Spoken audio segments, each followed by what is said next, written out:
Hello, boys and girls, ladies and gentlemen. Today, I'm here to weave a story of feats so great and so grand that you shall never remember all of the experiences that's led you down these paths of feats that you've been exploring, that you've been traversing for all of your existence.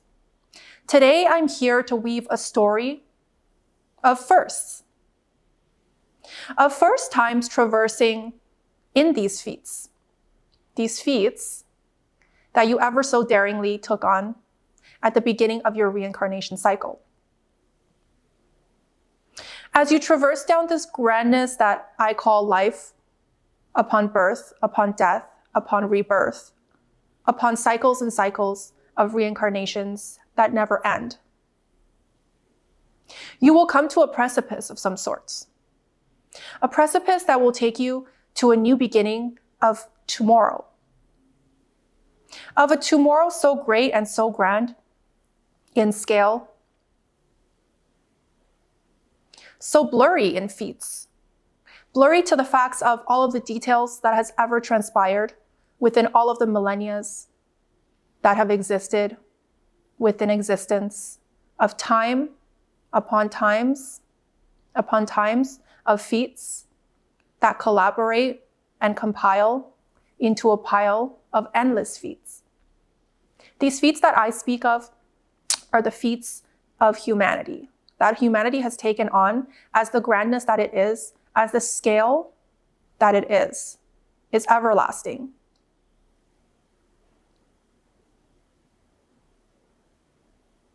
Is ever tranquishing in the night. As we traverse upon the scale of mass scales, the massest scales that we have ever dared to step foot upon in our civilization, in our wholeness, in our grandness of all that there is. These scales that I speak of, these feats that I mention of, are the feats of humanity as a whole. For these scales have been traversing within the hands of time for eons and eons to come. And the eon that I speak of is the infinity of time itself.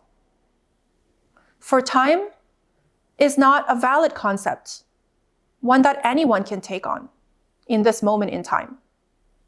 As these feats are endless, these feats are grand, these feats are so grand that we do not know whether or not they have an ending or a brand new beginning of sorts. For these feats are the feats of humanity as a whole, as we traverse into the night of all nights, into a grander, bigger, brighter tomorrow that we can never escape, as our fate is interlinked with these feats that I speak of. These feats of wholeness, of grandness, of everlasting oneness into a night so bright that there has never been a night as bright as the one I speak of. Nights are everlastingly dark for a reason. For the reason that I cannot tell you in this moment in time. But ladies and gentlemen, once and for all, can we accomplish the feats of a night so grand? Can we traverse the feats of a night so great that it will forever and always become a night of the brightest night of existence that has ever existed? The brightest night of existence that has never existed. It is a conundrum of sorts, one that you shall know and one that you shall come to understand within the coming and passing of times. A time that will bring us to a new beginning of hope, of love, of tranquility, of oneness, and of the wholeness that we have always been, that we have never been a part of, and that will always and forever be a part of us from now until the end of eternity, until the end of the passing of time. The passage of time is a finicky one, as time does not exist. As in no existence has time ever existed as much as it has in this existence, in the three-dimensional existence. To a society that has been so brainwashed to believe that time is of the essence. Time is of the essence to a society that holds no truths of an end, of a near end in sight. As all endings come to an end of sorts, as new beginnings ponder upon the horizon for all of us to witness and for all of us to see. These new beginnings that I speak of have no end in sight, no time in sight, no tranquility as great and as grand as these new beginnings that I speak of. For you see, this conundrum of sorts is hard to explain. It's hard to express.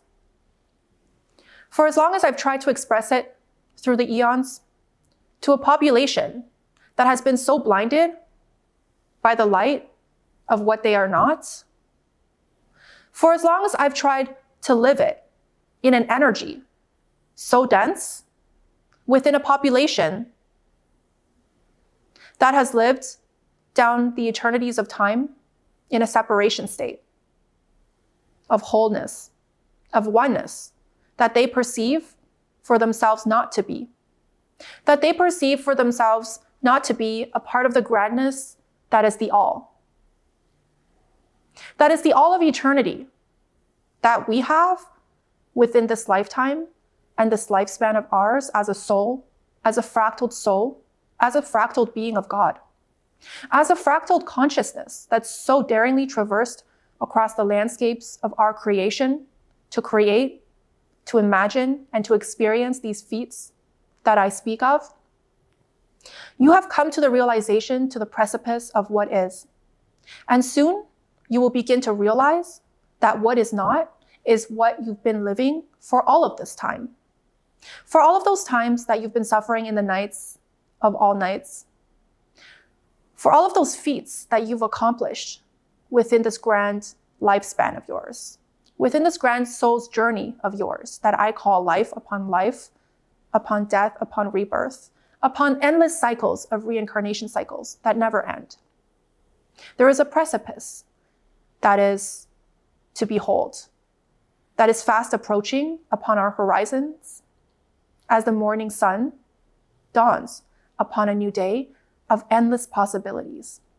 Of endless possibilities of nurturing, of caring, of carrying our children through nights of defeat, through nights of turmoil, through nights of everlasting love, through nights of everlasting wholeness, through nights of everlasting oneness that we are so much a part of as a society. As a great and grand consciousness creeps upon us in the middle of this night, we will forever begin to realize who we really are and that of what we are made of. And I cannot hammer this into a society that has been so lost for so long, for as much as I have, for an eternity and more. Enough to a point where I feel satisfied until every single fractal soul of God, of consciousness itself, has come back home and has been able to merge and experience the wholeness and the oneness that we all are, that has always been a part of us, that has never left any morsel of our being, for as long as I can remember, for as long as we can remember, for as long as existence has ever existed in a time of no existence, in a time of infinite existence, in a time of fractal existence, so deep, so far, so wide away from the center of the whole, that parts of ourselves have begun to forget that of which we truly are, that of which we're made up of, which is God's consciousness, as every single morsel and piece of us belongs to a great and grand consciousness, that of which I call God.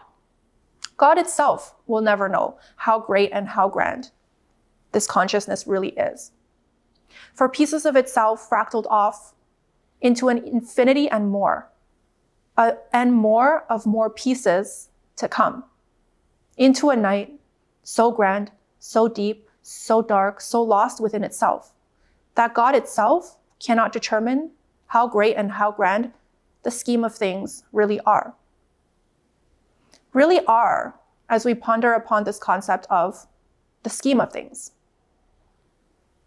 The scheme of things that I mention, that I speak of, is the scheme of all of reality, is the scheme of all that we know, is the scheme of all that we shall come to know as we merge and join back with the wholeness that we are, that has never left us, and that will never leave us until the end of an eternity of time that does not exist within this three-dimensional frequency that I call home.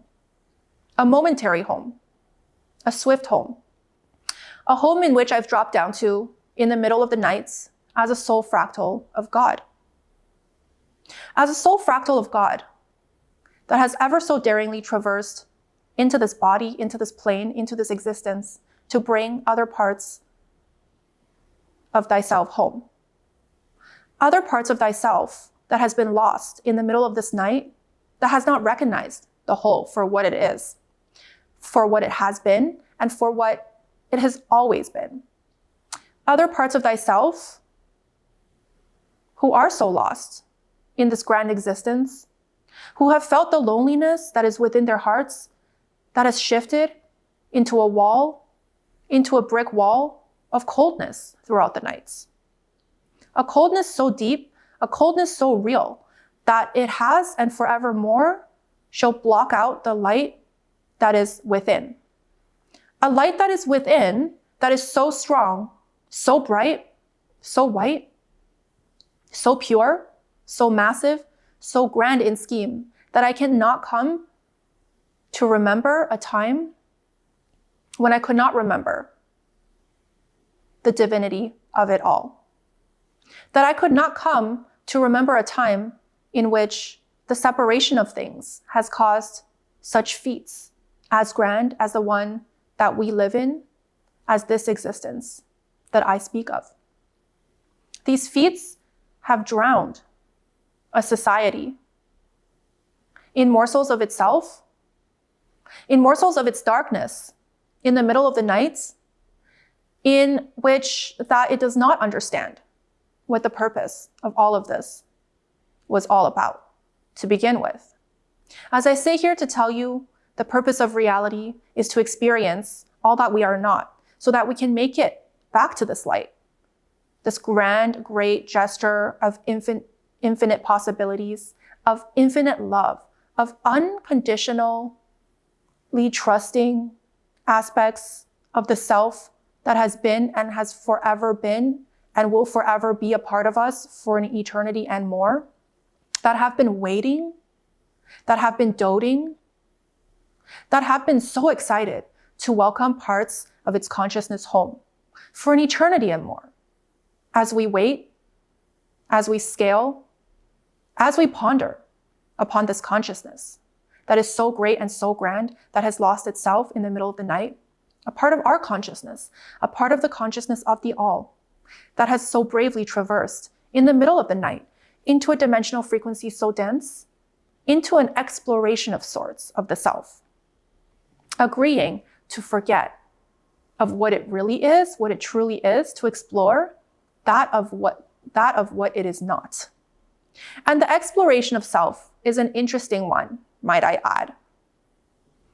One that will live down in the hands of time, in the tales of history, in the oneness of reality, as one that we shall never forget, as the lessons that bring about this exploration of time, as the lessons that come about this exploration of time, as the lessons that I speak of far exceeds the expectations of the exploration of time and all of the sufferings, all of the darkness, all of the turmoil that our society as an individual and as a collective level has been suffering through the eons and through the eons to come and through all of the eons there has been, will bring upon the greatest lessons that we've ever learned in our soul's journey, in the soul's journey of God as a conglomerated whole. These lessons will bring home parts of ourselves that have been lost to the winds for an eternity and more.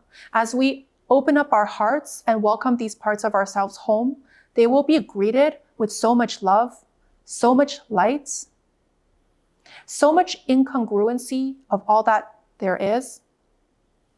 For all that there is all that you shall ever be, and all that you have ever been, and all that you will ever become. As wholeness was whole all along. There was never a time in the history of society, in the history of time, in the history of all soul fractals, in the history of all of these dimensional frequencies that I speak of, that wholeness has never existed. For in the beginning, there was one.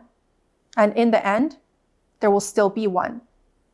The oneness that we are experiencing an infinite amount of possibilities of separations, of loneliness, of fractaling out through the night as an individual soul, as an individual factor of reality that we so perceive to be true and so right.